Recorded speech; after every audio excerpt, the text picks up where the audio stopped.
जेव्हा रात्र गहिरी होते तेव्हा गोष्टी कुजबुजू लागतात. नमस्कार, मी निशा. निशा विस्पर्समध्ये तुमचं हार्दिक स्वागत.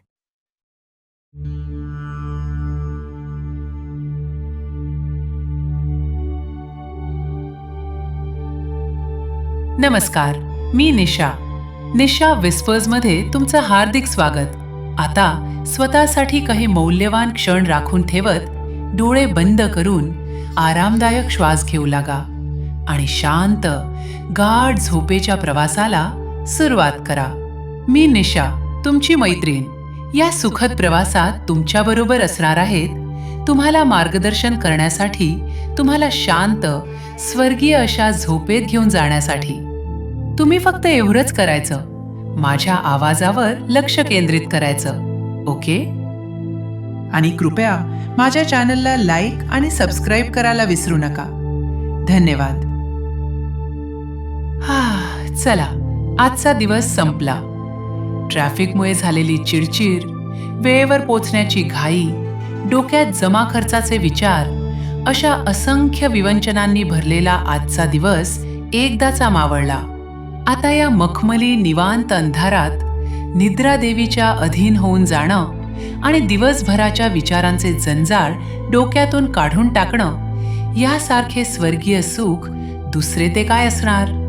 चला, गाढ झोपण्याच्या तयारीला लागू. आपले डोळे अलगदपणे बंद करून शक्य तितक्या सुखदायक अशा अवस्थेत आपले शरीर निवांतपणे पसरा आणि डोळे बंद करून आपल्या श्वासोच्छ्वासाकडे लक्ष केंद्रित करा.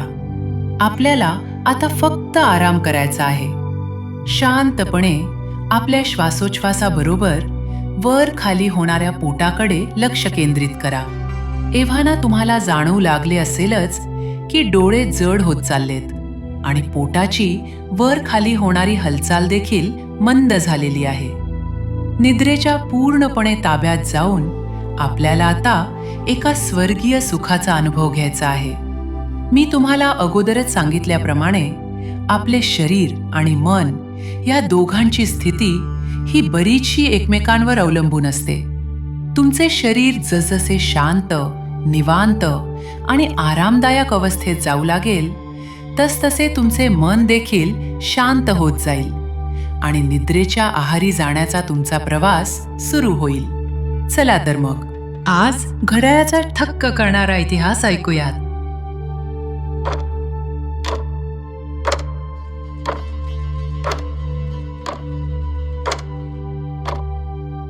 हा आवाज आपल्या आयुष्याचा इतका अविभाज्य भाग बनला आहे की तो नसला तर काहीतरी हरवल्यासारखं वाटतं. आज आपल्या मनगटावर घड्याळ आहे, मोबाईलमध्ये वेळ आहे, घराच्या भिंतीवर घड्याळ आहे, कारमध्ये, संगणकात, टीव्हीमध्ये, अगदी मायक्रोवेव्हच्या छोट्याशा स्क्रीनवरही वेळ दिसते.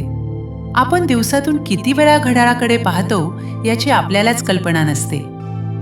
अरे, 9 वाजले, मीटिंगला उशीर होईल, ट्रेन 5 मिनिटात आहे, औषध घेण्याची वेळ झाली. आपले संपूर्ण आयुष्य जणू या छोट्याशा यंत्राभोवती फिरत असतं. पण कधी स्वतःला एक प्रश्न विचारलाय का? घड्याळाचा शोध लागण्यापूर्वी माणूस वेळ कशी मोजत असे? किंवा त्याहूनही मोठा प्रश्न, वेळ ही कल्पना माणसाला प्रथम सुचली तरी कशी? आज आपण याच प्रश्नाचं उत्तर शोधायला निघालो आहोत. हा प्रवास आहे मानवाच्या बुद्धिमत्तेचा, निरीक्षण शक्तीचा, विज्ञानाचा आणि काळाला समजून घेण्याच्या अथक प्रयत्नांचा. आज आपण हजारो वर्ष मागे जाणार आहोत. अशा काळात जेव्हा घड्याळ नव्हतं, मिनिटं नव्हती, सेकंद नव्हते, पण वेळ होती. कारण वेळ माणसाने निर्माण केलेली नाही, माणसाने फक्त तिला मोजायला शिकलं. पहिलं घड्याळ, आकाश. कल्पना करा, आपण आजपासून 10,000 वर्षापूर्वी पृथ्वीवर उभे आहात. ना शहरं, ना वीज, ना रस्ते, ना दिनदर्शिका, ना घड्याळ. तुमच्याकडे फक्त निसर्ग आहे. सूर्य रोज पूर्वेला उगवतो, हळूहळू वर चढतो, डोक्यावर येतो, मग पश्चिमेकडे झुकतो आणि अखेरीस अदृश्य होतो. त्या आदिमानवाने कदाचित सर्वप्रथम हेच लक्षात घेतलं असेल, सूर्य कधीच चुकत नाही. आज, उद्या, पुढच्या वर्षी तो त्याच नियमाने उगवतो आणि मावळतो. कदाचित तेव्हाच मानवाच्या मनात पहिल्यांदा एक विचार चमकला असेल. घटना बदलतात, पण सूर्याचा प्रवास कायम असतो. याच क्षणापासून वेळ मोजण्याची कहाणी सुरू झाली. निसर्ग म्हणजे घड्याळ. आजही जंगलात राहणाऱ्या काही आदिवासी जमाती घड्याळाशिवाय दिवसाची वेळ ओळखतात. त्यांना घड्याळाची गरजच पडत नाही.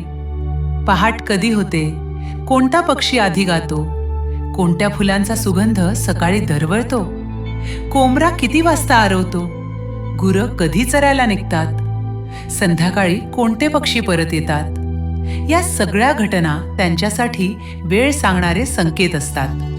माणसाचं पहिलं घड्याळ निसर्गच होता. पण एक अडचण होती. सूर्य मावळला की मग वेळ कशी समजायची? तेव्हा माणसानं वर पाहिलं, आकाशाकडे. चंद्र रोज वेगळा दिसतो. कधी पूर्ण, कधी अर्धा, कधी कोरी, कधी दिसतच नाही. त्यातून महिन्यांची कल्पना जन्माला आली. तारे सुद्धा दररोज वेगळ्या जागी दिसतात. विशिष्ट तारे उगवले की रात्र सरत आली आहे हे समजू लागलं. आकाश म्हणजे रात्रीचं घड्याळ बनलं. इथे एक गोष्ट विशेष लक्षात घ्यायला हवी.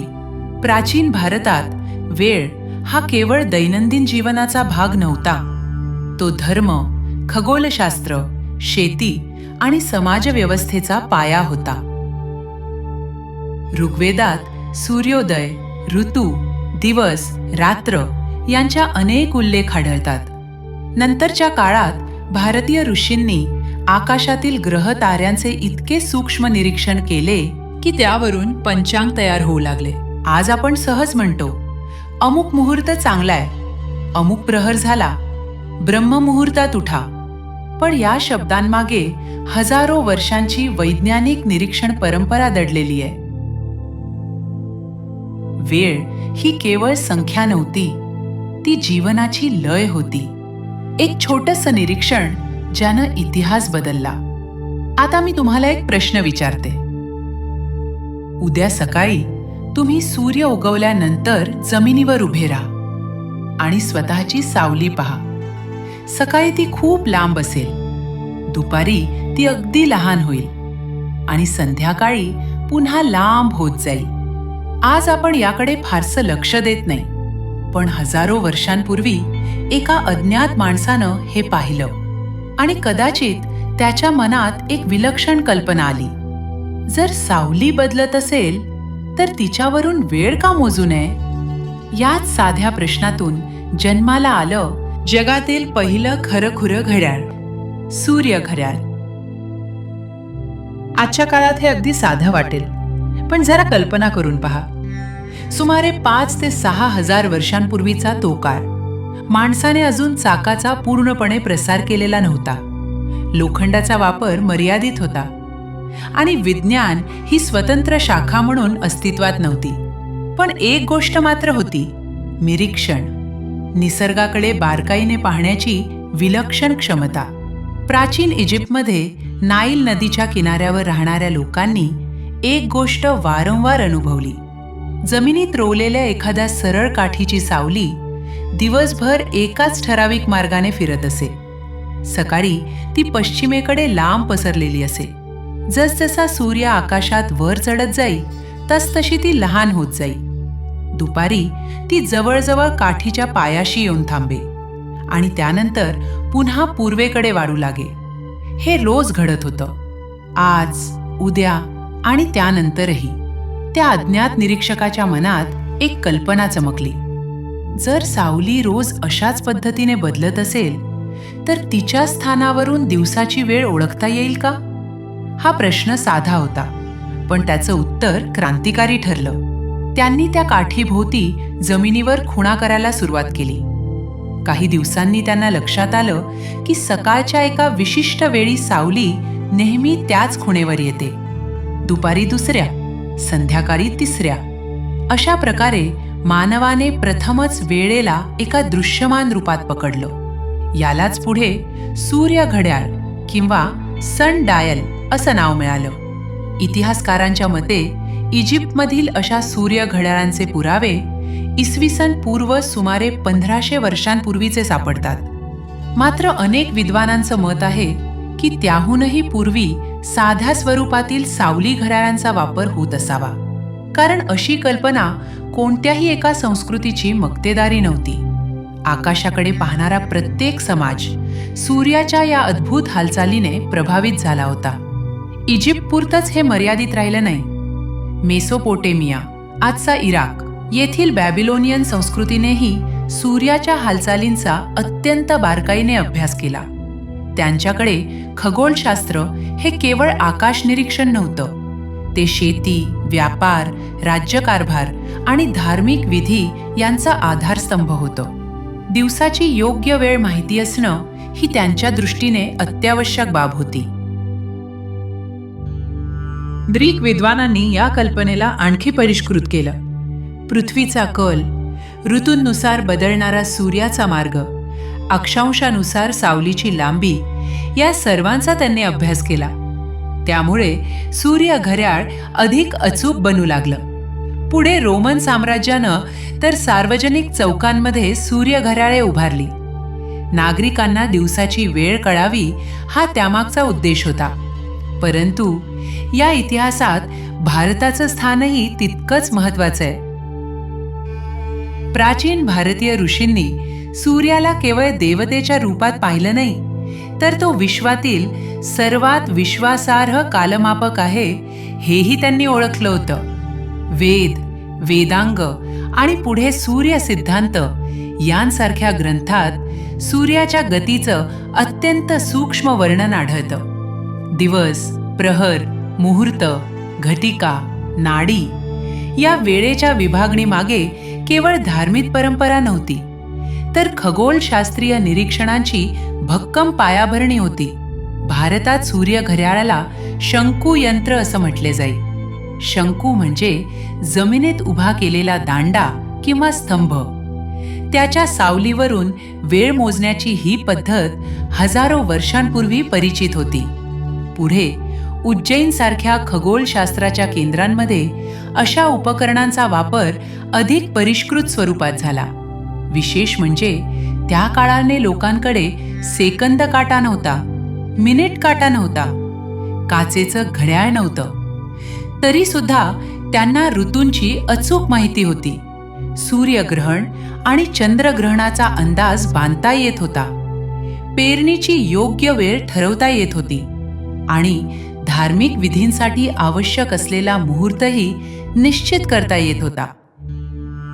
यावरून एक गोष्ट स्पष्ट होते: वेळ मोजण्यासाठी घड्याळाची गरज नसते.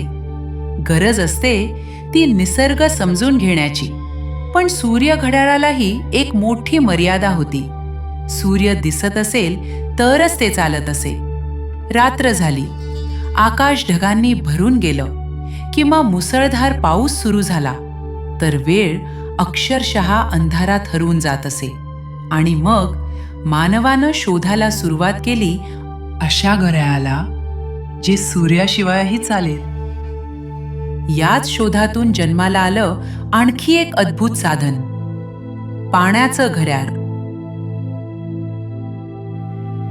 आज आपल्याला हे थोडं विचित्र वाटेल, पाण्याने वेळ मोजायची. पण विचार करून पहा, निसर्गात अशी एकच गोष्ट आहे जी कोणत्याही माणसाच्या आज्ञेने नाही तर स्वतःच्या नियमाने वाहत असते.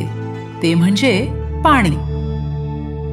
एका भांड्यातून दुसऱ्या भांड्यात थेंबाथेंबाने गळणारं पाणी प्रत्येक क्षणी जवळजवळ सारख्याच वेगाने खाली पडतं. हजारो वर्षांपूर्वीच्या एका जिज्ञासू मनाने हा साधासुधा दिसणारा नियम ओळखला आणि त्याला एक प्रश्न पडला: जर सावली वेळ सांगू शकते तर पाणी का नाही? असं म्हणतात की मानवी संस्कृतीतील अनेक महान शोध हे प्रयोगशाळांमध्ये नव्हे तर साध्या निरीक्षणातून जन्माला आले. पाण्याचं घड्याळ हे त्यापैकीच एक.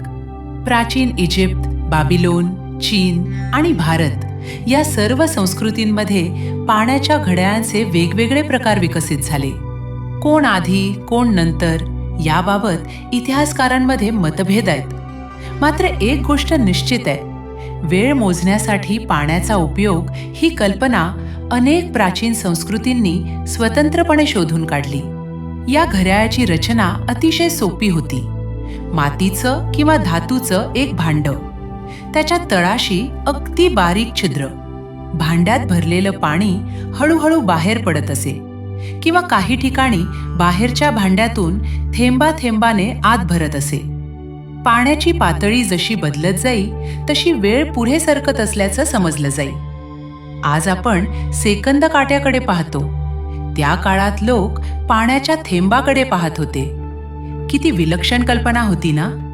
सूर्यघड्याळाप्रमाणे या साधनाला दिवस रात्रीचं बंधन नव्हतं. रात्रीही ते चालत असे. ढगाळ वातावरणातही ते वेळ सांगत असे. म्हणूनच राजदरबार, न्यायालय, मंदिरे आणि खगोलशास्त्रज्ञ यांच्यासाठी पाण्याचं घड्याळ अतिशय उपयुक्त ठरलं. ग्रीसमध्ये न्यायालयातील वक्त्याला भाषणासाठी किती वेळ द्यायचा हेही अशाच पाण्याच्या घड्याळाने ठरवलं जात असे. भांड्यातलं पाणी संपलं की वक्त्याची वेळही संपली. असं म्हणायला हरकत नाही की जगातील पहिलं टायमर हे पाण्याचंच होतं. आता भारताकडे वळूया. भारतीय परंपरेत या पाण्याच्या घड्याळाला घटिका पात्र असं म्हटलं जाईल. हे नावच पुढे आपल्या भाषेत इतकं रुळलं की घटी, घटिका आणि पुढे घड्याळ हा शब्दही त्याच परंपरेतून विकसित झाला असं अनेक भाषातज्ञ मानतात. घटिका पात्राची रचना अत्यंत देखणी आणि बुद्धिमत्तेची साक्ष देणारी होती. मोठ्या पाण्याने भरलेल्या पात्रात तांब्याचं किंवा कांस्याचं एक छोटं वाटीसारखं भांड तरंगत ठेवले जाई. त्या छोट्या पात्राच्या तळाशी अगदी सूक्ष्म छिद्र असे. त्या छिद्रातून पाणी हळूहळू आत शिरत जाई. काही वेळानंतर ते पात्र पूर्ण भरत असे आणि अचानक टप ते पाण्यात बुडत असे. तोच एक घटिका पूर्ण झाल्याचा संकेत असे. मग पुन्हा ते पात्र रिकामं करून पाण्यावर सोडलं जाई आणि वेळेचं चक्र पुन्हा सुरू होत असे. कल्पना करा, शेकडो वर्षांपूर्वी एखाद्या मंदिरातील पुजारी पहाटेच्या शांत वातावरणात त्या छोट्याशा पात्राकडे लक्ष ठेवून बसला आहे. ते पात्र पाण्यात बुडताच मंदिरातील घंटा वाजते आणि गावाला कळतं पूजेची वेळ झाली आहे. घड्याळ नव्हतं, पण वेळेची शिस्त होती. आणि हीच गोष्ट आपल्या पूर्वजांच्या वैज्ञानिक दृष्टिकोनाची साक्ष देते. वेळ मोजण्याची ही धडपड फक्त भारतातच सुरू नव्हती. जगातील प्रत्येक प्राचीन संस्कृती एका समान प्रश्नाचं उत्तर शोधत होती. वेळ अधिक अचूकपणे कशी मोजता येईल? कारण वेळ म्हणजे फक्त दिवस रात्र नव्हती. वेळ म्हणजे शेती, वेळ म्हणजे व्यापार, वेळ म्हणजे सैन्याची हालचाल, वेळ म्हणजे समुद्र प्रवास आणि सर्वात महत्त्वाचं म्हणजे वेळ म्हणजे संस्कृतीची शिस्त. जसजशी मानवी संस्कृती विकसित होत गेली तसतशी वेळ मोजण्याची गरजही वाढू लागली. सूर्य घड्याळ दिवसा उपयोगी होतं. पाण्याचं घड्याळ रात्रभर चालू शकत होतं. पण या दोन्ही साधनांमध्ये काही ना काही मर्यादा होत्याच. सूर्य घड्याळासाठी सूर्य हवा, पाण्याच्या घड्याळासाठी काळजीपूर्वक बनवलेलं पात्र आणि पाण्याचा जवळजवळ समान वेगाने होणारा प्रवाह आवश्यक होता. मानव मात्र इथे थांबणारा नव्हता. तो निसर्गाकडून सतत शिकत होता. आणि अशाच एका दिवशी त्याचं लक्ष आणखीन एका विलक्षण गोष्टीकडे गेलं. समुद्र किनाऱ्यावर, वाळवंटात किंवा नदीच्या पात्रात त्याने पाहिलं, हातात घेतलेली वाळू बोटांच्या फटीतून हळूहळू खाली झरत होती. प्रत्येक कण एकामागोमाग एक, जणू काळाचेच क्षण. कदाचित त्याच वेळी एखाद्या कल्पक मनात विचार आला असेल, जर पाणी वेळ सांगू शकतं तर वाळू का नाही? आणि अशा प्रकारे जन्म झाला वाळूच्या घड्याळाचा. 2 काचेची किंवा नंतरच्या काळात धातूची भांडी, मध्ये एक अत्यंत बारीक छिद्र वरच्या भागातील वाळू हळूहळू खाली झरत जाई आणि वरची वाळू संपली की एक ठराविक कालावधी पूर्ण झाला. आज आपण त्याला आवग्लास म्हणतो. पण त्या काळात हे केवळ घड्याळ नव्हतं, हे संयमाचं प्रतीक होतं. कारण त्याला घाई माहीत नव्हती. एकही कण उडी मारत नव्हता, एकही कण मागे राहत नव्हता. प्रत्येक कण स्वतःची वेळ येताच खाली उतरायचा. काळ सुद्धा असाच असतो नाही का? तो कोणासाठी धावत नाही आणि कोणासाठी थांबतही नाही. वाळूचं घड्याळ विशेष लोकप्रिय झालं ते समुद्र प्रवासामुळे. कारण जहाजावर सूर्य नेहमी दिसेलच असं नाही. पाण्याचं घड्याळ जहाजाच्या सततच्या हालचालीमुळे अचूक चालेलच याची खात्री नव्हती. पण नीट तयार केलेलं वाळूचं घड्याळ जहाज हलत असतानाही तुलनेने विश्वासार्ह ठरत असे. विशेषतः अर्ध्या तासाचं वाळूचं घड्याळ तर प्रत्येक जहाजावर असायचंच.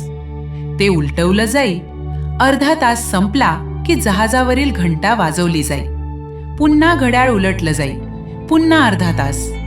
अशा प्रकारे नाविकांच्या पहाऱ्यांचे म्हणजेच वॉचेस ठरवले जात. आजही नौदलात वॉच हा शब्द वापरला जातो. त्याची परंपरा याच काळातून आली आहे. मी तुम्हाला एक मनोरंजक गोष्ट सांगते. Christopher Columbus, Vasco da Gama, Ferdinand Magellan, captain James Cook आणि पुढे हजारो सागरी प्रवासी यांनी आपल्या जहाजांवर वाळूची घड्याळं वापरली. आज GPS, उपग्रह आणि अणुघड्याळांच्या मदतीने काही मीटरची चूकही सहज दुरुस्त करता येते. पण त्या काळात एका छोट्याशा वाळूच्या घड्याळावर संपूर्ण जहाजाच्या शिस्तीचा आधार होता. नक्कीच ते आधुनिक घड्याळ इतकं अचूक नव्हतं, पण त्या काळासाठी ते अमूल्य होतं. आणि कदाचित म्हणूनच इतिहासात अशी अनेक चित्र दिसतात ज्यात एका हातात दिशादर्शक कंपास आणि दुसऱ्या हातात वाळूचं घड्याळ अशी नाविकाची प्रतिमा कायमची कोरली गेली आहे. मात्र मानवाची शोधयात्रा अजूनही थांबली नव्हती.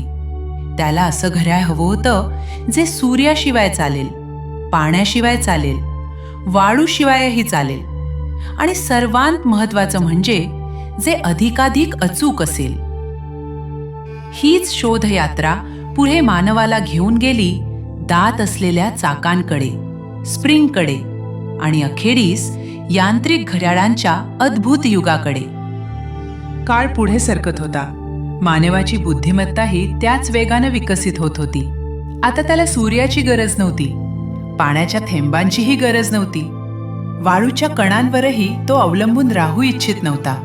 त्याला हवं होतं असं घड्याळ जे दिवस असो वा रात्र, उन्हाळा असो वा हिवाळा, पाऊस असो वा बर्फवृष्टी अखंड चालत राहील. पण असा शोध सहज लागणारा नव्हता. त्यासाठी अनेक शतकांची प्रतीक्षा करावी लागली. युरोपमध्ये 12व्या आणि 13व्या शतकात शहरांची वाढ होऊ लागली. व्यापार वाढत होता. मोठमोठी बाजारपेठ उभी राहत होती. विद्यापीठांची स्थापना होत होती आणि आकाशाला स्पर्श करणारी भव्य चर्च उभी राहत होती. या चर्चमध्ये प्रार्थना ठराविक वेळी सुरू होणं आवश्यक होतं. साधू संतांच्या दैनंदिन प्रार्थना, नगरातील सभा, व्यापाऱ्यांच्या व्यवहाराच्या वेळा, सगळ्याच गोष्टींना आता निश्चित वेळेची गरज भासू लागली. सूर्य घड्याळ पुरेसं नव्हतं, पाण्याचं घड्याळ सांभाळणं कठीण होतं आणि वाळूचं घड्याळ प्रत्येक वेळी उलटवावं लागत होतं. माणसाला आता अशा यंत्राची आवश्यकता होती जे स्वतः चालेल, स्वतः वेळ मोजेल आणि योग्य क्षणी घंटाही वाजवेल. याच गरजेतून जन्म झाला यांत्रिक घड्याळाचा. आजच्या मनगटी घड्याळाशी त्याची तुलना केली तर तुम्हाला हसू येईल. ते घड्याळ एका खोली एवढं मोठं असे.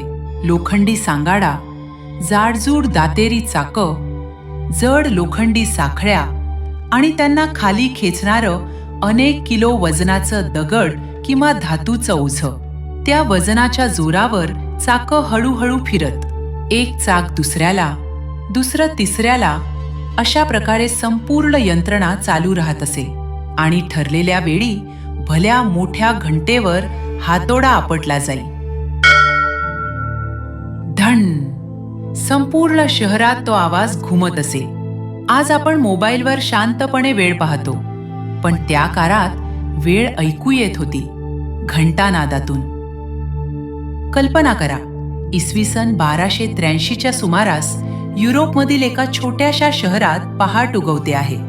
धुक्याची चादर पसरली आहे, लोक अजून झोपेत आहेत आणि अचानक चर्चच्या मनोऱ्यातील प्रचंड घंटा घुमते. एकदा, दोनदा, तीनदा. गावातील प्रत्येकाला कळतं दिवस सुरू झालाय. कोणाच्याही घरात घड्याळ नाही, पण संपूर्ण शहर एकाच वेळेनुसार जगत आहे. हे केवळ यांत्रिक कौशल्य नव्हतं, ही समाज जीवनात घडत असलेली एक शांत क्रांती होती. वेळ आता वैयक्तिक राहिली नव्हती, ती सार्वजनिक झाली होती. इतिहासकार एक सुंदर निरीक्षण नोंदवतात. पूर्वी माणूस सूर्याप्रमाणे जगत होता, आता माणूस घड्याळाप्रमाणे जगू लागला. ही केवळ एका यंत्राची निर्मिती नव्हती, मानवी जीवनशैलीत झालेला हा एक मूलभूत बदल होता. परंतु या सुरुवातीच्या यांत्रिक घड्याळांमध्ये एक मोठी उणीव होती. ती वेळ साधारणपणे सांगत असत, कधी 15 मिनिटे पुढे तर कधी 20 मिनिटे मागे. आजच्या मापदंडानुसार ही मोठी चूक आहे, पण त्या काळात तीच अचूकता आश्चर्यकारक मानली जात होती. कारण प्रथमच माणूस सूर्याशिवाय आणि पाण्याशिवाय वेळ नियंत्रित करत होता. मात्र विज्ञानाची वाटचाल कधीच थांबत नाही. प्रश्न पडतात, उत्तरं सापडतात आणि त्या उत्तरातून पुन्हा नवे प्रश्न जन्म घेतात. याच काळात इटलीमध्ये एक तरुण विद्यार्थी एका चर्चमध्ये उभा होता. त्याचं लक्ष वर लटकलेल्या झुंबराकडे गेलं. ते मंद वाऱ्यानं अलगद हेलकावत होतं. इकडून तिकडे आणि पुन्हा परत. तो विद्यार्थी त्या झुंबराकडे पाहत राहिला. काही क्षणांनी त्याने एक विलक्षण गोष्ट लक्षात घेतली. झुंबराचा हेलकावा हळूहळू कमी होत होता, पण एका टोकापासून दुसऱ्या टोकापर्यंत जाण्यास लागणारा वेळ मात्र जवळजवळ सारखाच होता. त्या तरुणाचं नाव होतं गॅलिलिओ गॅलिली आणि त्या शांत निरीक्षणातून घड्याळांच्या इतिहासात आणखी एका क्रांतीची बीज रोवली जात होती. लोककथांमध्ये सांगितलं जातं की इटलीतील पिसा येथील कॅथेड्रलमध्ये प्रार्थनेदरम्यान गॅलिलिओ गॅलिलीने छताला लटकलेलं एक मोठं झुंबर हेलकावताना पाहिलं. त्या काळात त्याच्याकडे अचूक घड्याळ नव्हतं, म्हणून त्याने स्वतःची नाडी मोजत त्या हेलकाव्यांचा कालावधी पाहिला.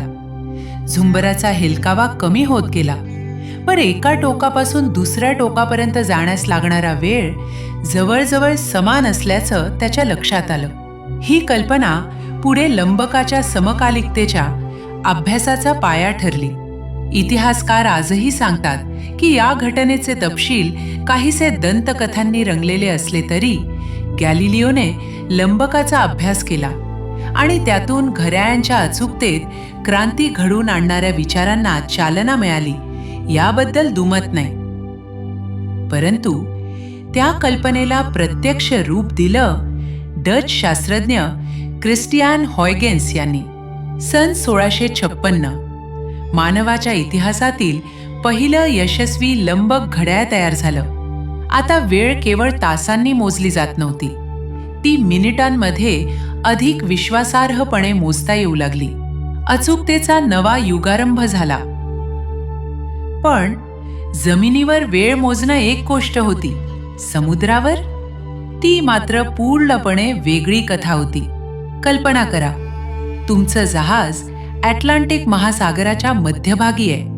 चारही बाजूंना पाणी, किनाऱ्याचा पत्ताही नाही, ढगाळ वातावरण, सूर्य दिसत नाही, तारेही दिसत नाहीत. तुम्हाला अक्षांशाचा अंदाज येऊ शकतो, पण रेखांश?